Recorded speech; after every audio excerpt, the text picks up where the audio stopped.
Olá, meus misteriosos, tudo bem com vocês? Quem é novo aqui ou caiu nesse vídeo por acaso, de paraquedas, deixa eu me apresentar. Eu sou a Keren e toda semana eu trago relatos sobrenaturais, histórias sobrenaturais ou até aquelas que mostram o lado mais sombrio do ser humano. Tem caso recente, tem história antiga, mas uma coisa é certa, né? Todas prendem a atenção da gente do começo ao fim. E aqui no meu canal também tem um outro quadro onde eu trago histórias, crimes reais e histórias de mistérios que até hoje deixaram assim perguntas no ar. Então, se você gosta desse tipo de conteúdo, já fica aqui porque aqui é o seu lugar. Bom, antes da gente começar, já aproveita para se inscrever no canal, deixar o seu like e comentar aqui embaixo qual relato foi o mais assustador para você. Sério, cada curtida e cada comentário ajudam muito o vídeo a ser entregue para mais e mais pessoas. E isso faz toda a diferença. Minhas redes sociais também estão aqui na descrição. Lá eu posto vídeos mais curtos sobre terror, mistério e casos intrigantes. Então, me segue lá também, porque sempre tem coisa nova por lá. Se você tiver algum relato sobrenatural, alguma história envolvendo a maldade humana, ou quiser que eu conte um crime, um mistério, ou até uma creepypasta específica, me manda no e-mail que está aparecendo aqui na tela e também está na descrição. Que o próximo vídeo não seja a história que você pediu ou a sua história que você me enviou. Agora sim, se ajeita aí onde você tá, pega uma água, um café, um refrigerante ou até uma pipoca. E se você quiser entrar mesmo no clima, apaga a luz, porque sem mais delongas, vamos para os relatos de hoje.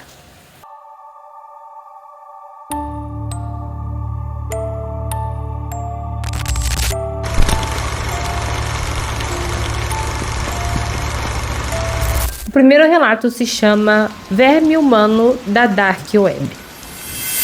Olá, meu nome é Fulana, sou de Santa Catarina e tenho 27 anos. Quero compartilhar com você um caso bizarro que aconteceu na Itália, com uma garota durante uma aula de vôlei. Relato curto, mas extremamente estranho, e até hoje ninguém sabe o que realmente aconteceu.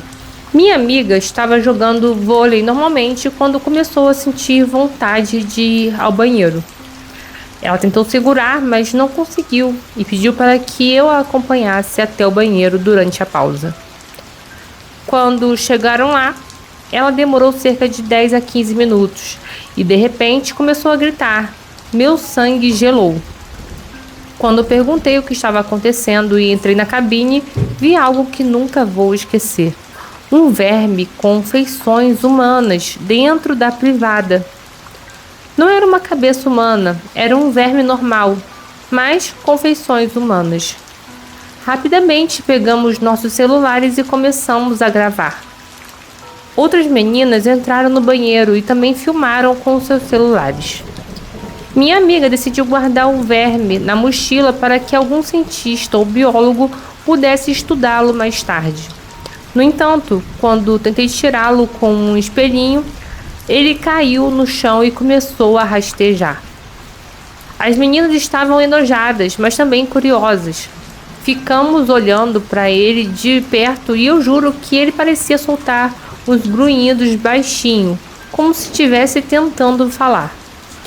Duas das meninas começaram a questionar se era seguro mantê-lo vivo e logo decidimos matá-lo com os pés. Ele era muito resistente. Todas nós pisamos em cima dele, mas mesmo esmagado, ele não morria. Acho que estávamos com muito nojo e pisamos devagar. Depois disso, começaram os boatos. O namorado da minha amiga postou os vídeos na Dark Web e desde então, ele circula livremente por lá. Uma inteligência artificial fez um retrato falado dele e ficou assim idêntico. Se você tiver coragem, pode procurar no YouTube por Verme Humano da Dark Web. A minha amiga era muito saudável e bonita, mas depois que evacuou o verme, engordou um pouco. Alguns analistas religiosos dizem que ele é um verme próprio das mulheres e que sempre reencarna aleatoriamente dentro delas. Não sei se acredito nisso, mas é uma ideia assustadora. Vou mostrar o retrato falado dele para vocês. Mas e você? O que teria feito se estivesse lá? O que faria se isso acontecesse com você? Obrigada e boa sorte no seu canal. Olha, sendo bem sincera, na hora eu ia entrar assim em choque, né? E provavelmente eu ia gravar também, porque hoje em dia a primeira reação de todo mundo é pegar o celular, né? Mas ao mesmo tempo eu ia ficar com muito medo. Eu acho que depois do susto, minha preocupação maior seria assim entender o que era aquilo e se podia fazer algum mal para alguém, sabe? Mas vou te falar, eu não sei se teria coragem de chegar perto, muito menos de tocar esse ser, né? Acho que eu sairia do banheiro na hora e chamaria algum adulto, professor ou até a polícia, sabe? Porque é uma coisa assim, curiosidade, outra é mexer com algo que claramente não parece uma coisa normal, né? Sinistro. Muito obrigada pelo seu relato e vamos para o próximo. Empresa assombrada. Olá, Kelly. Meu nome é Fulano, sou do Rio Grande do Sul e trabalho como motorista de aplicativo durante a madrugada, sempre ouvindo seus vídeos. Resolvi te mandar um relato que aconteceu comigo aqui na região do Vale dos Sinos.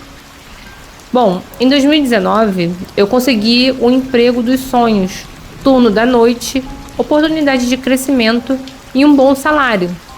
Vamos lá, sem enrolação. Na primeira noite eu conheci um colega e quem vou chamá-lo de Rafael. Bom, cheguei às 22 horas e lá estava ele, sozinho na sala, trabalhando. Rafael me recebeu bem, mostrou a empresa e começou a explicar o funcionamento do sistema. Por volta das 2 da madrugada, Rafael me informou que eu precisava bater o ponto e fazer meu intervalo. Assim fiz. Quando retornei para a sala, ouvi um grito de mulher, estridente e distante. Rafael estava de fone de ouvidos e não ouviu nada. Assustado, fui até a janela para ver se havia alguma mulher sendo assaltada ou agredida na rua. E não havia ninguém. Fechei a janela e contei a ele o que tinha ouvido. Rafael me olhou com os olhos brilhantes e arregalados e falou assim bem baixo: cara, não se assusta. Acontecem algumas coisas aqui que não tem assim uma explicação. Em seguida, ele tirou os fones e começou a conversar comigo. E aí foi quando ouvimos cadeiras de escritório, aquelas com rodinhas, sendo arrastadas. Perguntei se havia mais alguém na empresa e ele disse que não, que só nós estávamos lá e que eu deveria ignorar qualquer coisa fora da sala. Como tenho muita sensibilidade com o sobrenatural, não aceitei aquilo de imediato e saí para verificar as outras salas. Não havia ninguém, apenas computadores desligados e uma cadeira fora do lugar que eu coloquei de volta antes de apagar a luz. Quando voltei para a sala, ouvimos algo cair na cozinha. Rafael pediu para eu parar de investigar e não me envolver, pois às noites aconteciam várias coisas assim inexplicáveis. Saí novamente para bater o ponto e vi uma vassoura jogada no meio do corredor que dava acesso à cozinha. Coloquei-a no lugar, bati o ponto e voltei para a sala. Assim que fechei a porta, a vassoura caiu novamente. Rafael ficou irritado com minha curiosidade e pediu que eu parasse de provocar para não gerar conflito logo na primeira noite. Obedeci e continuei trabalhando. Os dias passaram sem grandes assim acontecimentos, até que certa noite eu estava sozinho na sala e ao olhar para a janela vi a silhueta de uma mulher alta na sacada, como se estivesse dançando com os braços erguidos. Abri a porta da sacada e não havia nada. Nossa, até me arrepiei com essa parte que você está falando, que vi uma mulher alta com os braços erguidos. Vamos lá, vamos continuar. Peguei o celular para perguntar a Rafael se ele demoraria, pois estava atrasado.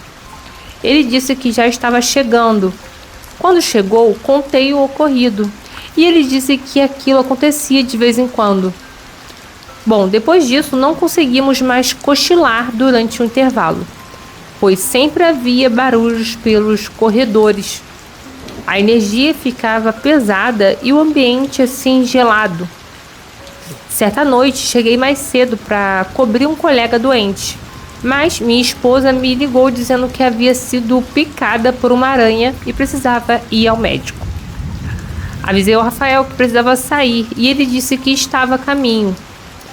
Já pronto para ir embora, mochila nas costas e capacete na mão, vi alguém abaixado do lado de fora da porta de vidro, como se fosse o Rafael tentando me assustar. Abri a porta e falei: "Tu não vai me assustar, filho da..." Mas não havia ninguém. A silhueta simplesmente sumiu. Ao longe, vi o carro de Rafael entrando no estacionamento. Bom, eu saí rapidamente e não contei nada. Quando voltei ao turno, todas as luzes dos corredores estavam assim apagadas. Ao bater o ponto, senti algo se mover atrás de mim. E meu instinto foi dar um soco com toda a força.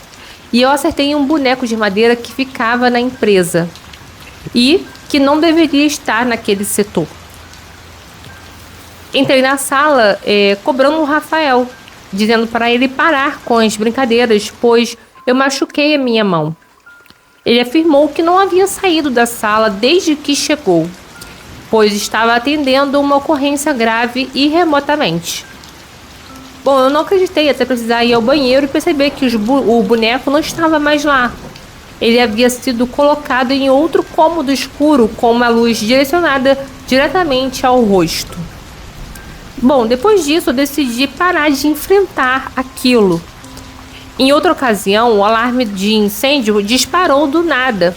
O sistema de água foi acionado e a energia desligada, ficando apenas as luzes de saída acesas. Foi um caos, molhou tudo e muito equipamento foi perdido. Algum tempo depois, treinei um novo colega. Fizemos até uma recepção com pizza e refrigerante.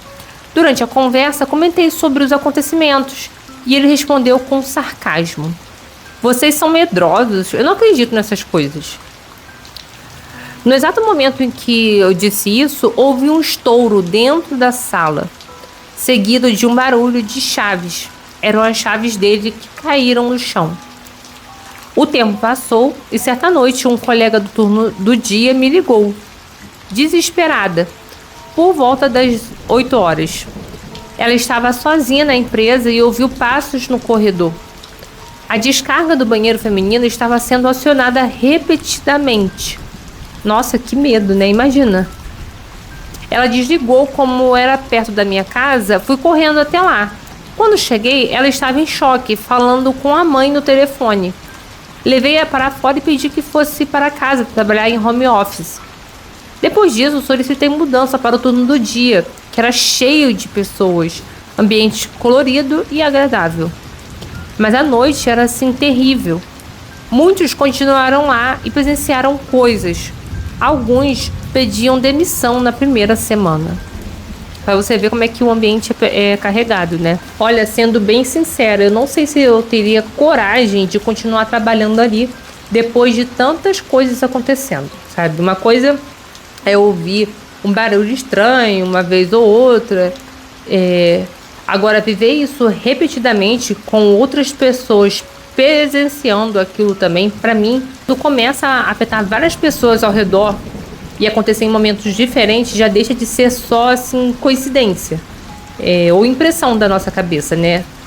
Ao mesmo tempo, eu sempre tento pensar de forma racional primeiro, mas confesso que tem situações aí que são difíceis de explicar, né? O lance do boneco mudando de lugar, das chaves caindo bem na hora da provocação, me arrepiou assim de uma forma, e eu provavelmente faria a mesma coisa, pediria para mudar de turno, porque trabalhar com medo, sentindo a energia pesada toda noite, não é vida para ninguém, né? Mas é isso, olha, muito obrigada pelo seu relato, um beijo e vamos para o próximo. O próximo relato se chama O Fantasma Arrependido. Aparentemente ele havia se suicidado. não sei se eu posso falar essa palavra aqui, se suicidou, mas se arrependeu do que fez. Os nomes já estão trocados. Isso aconteceu no início em 2008. Eu trabalhava no Japão em uma fábrica de papel, na província de Shizuoka. A fábrica onde eu trabalhava era muito antiga.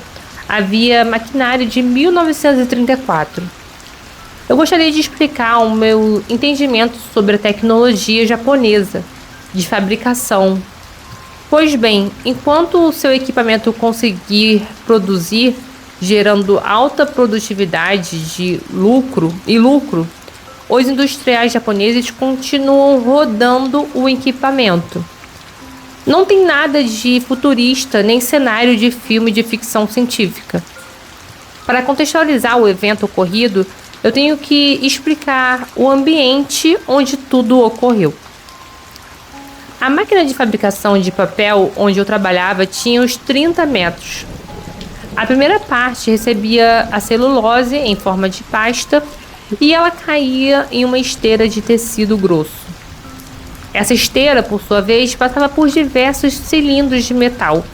Aquecidos, ao passar por eles, a pasta de celulose ia secando e moldando na espessura desejada. É uma explicação bem superficial de todo o processo. No final da máquina se formava o novelo de papel. Vamos assim dizer, os novelos fabricados por aquela máquina variavam entre 60 e 1.300 quilos. No final da máquina haviam lâminas posicionadas nas laterais do novelo a ser expelido. Elas cortavam as rebarbas de papel, dando um último acabamento. A produção era contínua. Sai um novelo pronto, já tinha outro enrolando com a máquina funcionando sem parar. As rebarbas caíam por um duto que terminavam no andar de baixo. Lá, elas caíam em um tipo de liquidificador gigante, onde era misturada e triturada com água.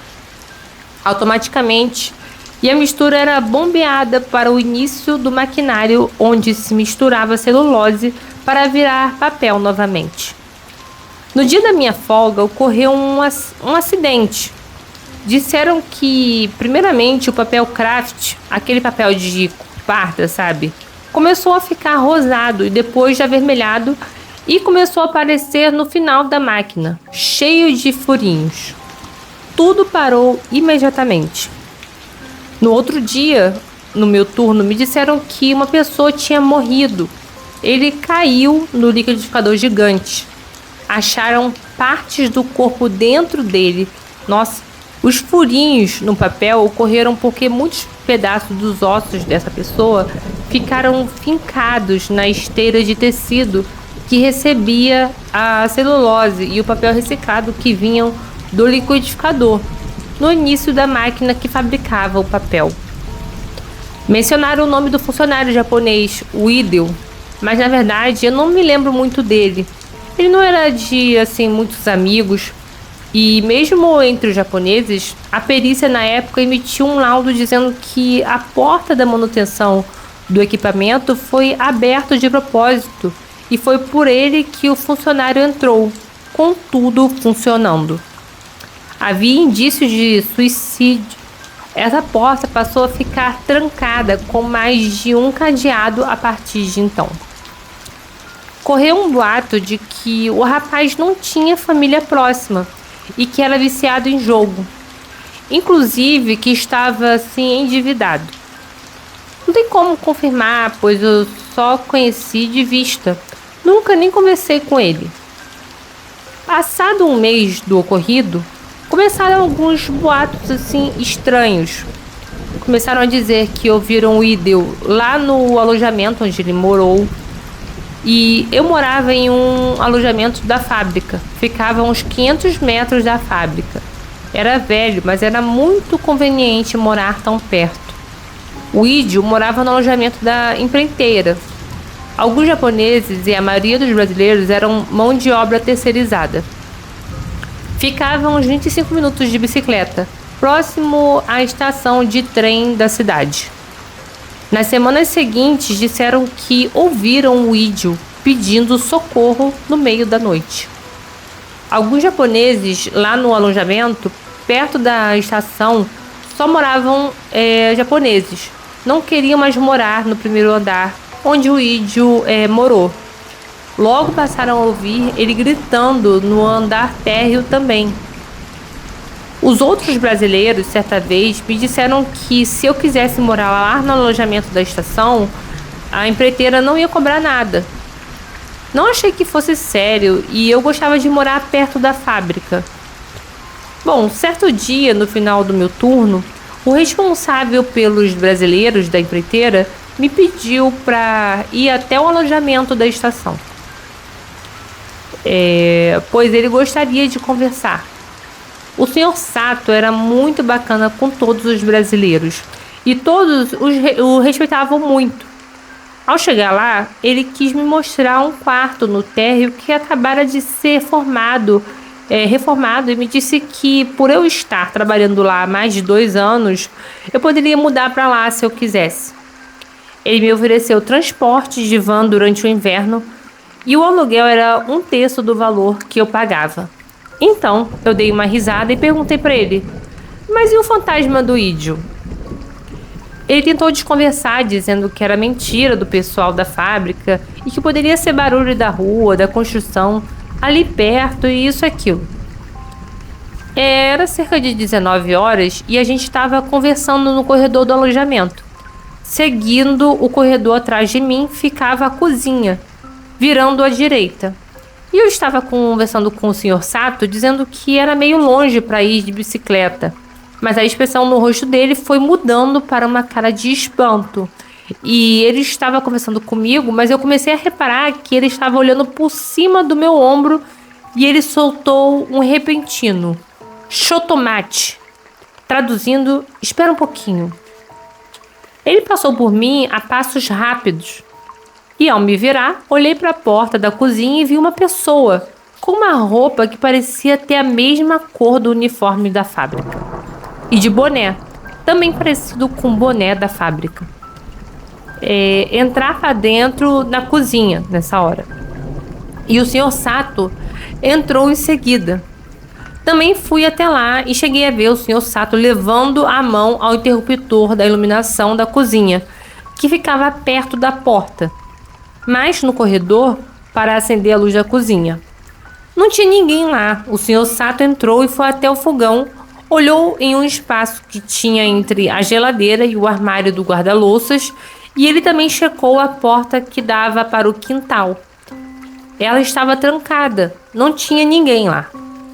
Ele voltou até a porta da cozinha com uma cara de assustado, se virou e olhou novamente para dentro da cozinha, ainda incrédulo. Eu estava no corredor com as mãos dentro do bolso da calça para disfarçar a tremedeira e com a cabeça baixa olhando para o chão e ele tentando fingir que não tinha também acontecido nada. Ainda de costas para mim, ele disse que em japonês para eu pensar com calma sobre a proposta da empreiteira. Eu agradeci e me despedi e fui embora o mais rápido que eu pude. Um mês depois, ninguém mais queria morar naquele alojamento. Ele ficou completamente vazio nos 3 meses seguintes. A empreiteira não teve outra opção a não ser demolir o prédio e construir outro. Outros japoneses que trabalhavam me explicaram que era uma crença antiga. O espírito estava apegado ao último lugar que ele morou. A partir daí, os funcionários da empreiteira aceitaram voltar a morar lá. E ninguém mais ouviu os lamentos do Idio. Olha, esse relato é muito forte, principalmente pela parte do acidente na máquina. A descrição técnica deixa tudo ainda mais realista e pesado, sabe? Porque não parece uma história assim inventada. Parece memória mesmo. O detalhe do papel ficando rosado, depois avermelhado, e os furinhos causados pelos ossos, isso dá um impacto visual muito grande, né? E para vídeo, isso prende muito mais também é uma parte delicada que precisa ser assim narrada com cuidado e respeito, né? E a parte sobrenatural é mais sutil e isso é o que torna interessante. Não tem gritaria exagerada, nem aparição escancarada, é só um vulto, uma reação de espanto de outra pessoa. O prédio ficando vazio e depois sendo demolido, né? Fica aquela dúvida. Era culpa coletiva, trauma ou realmente um espírito preso ao último lugar onde ele viveu? E assim, eu gosto desse tipo de relato porque ele não tenta convencer, ele só consta. Ele só conta, na verdade, né? E deixa a sensação estranha no ar. Mas é isso, olha, muito obrigada pelo seu vídeo, pelo seu relato, quer dizer. E um beijo pra você. E eu espero que você não esteja mais vendo assombrações nesse lugar que você trabalha. Mas é isso. Fiquei por aqui com os relatos de hoje. Se você gostou desse vídeo, não deixe de curtir, comentar aqui, pois estou no começo. E cada curtida e comentário seu, nem que seja um eu tô aqui, me ajuda muito a divulgar o vídeo aqui na plataforma. E se você tiver um relato sobrenatural ou da maldade humana para me contar, não deixa de enviar para esse e-mail que tá aqui na tela e na descrição desse vídeo, tá? Muito obrigada por ter ficado comigo até o final desse vídeo. E é isso, gente. Até o próximo vídeo. Tchau, tchau e um beijo.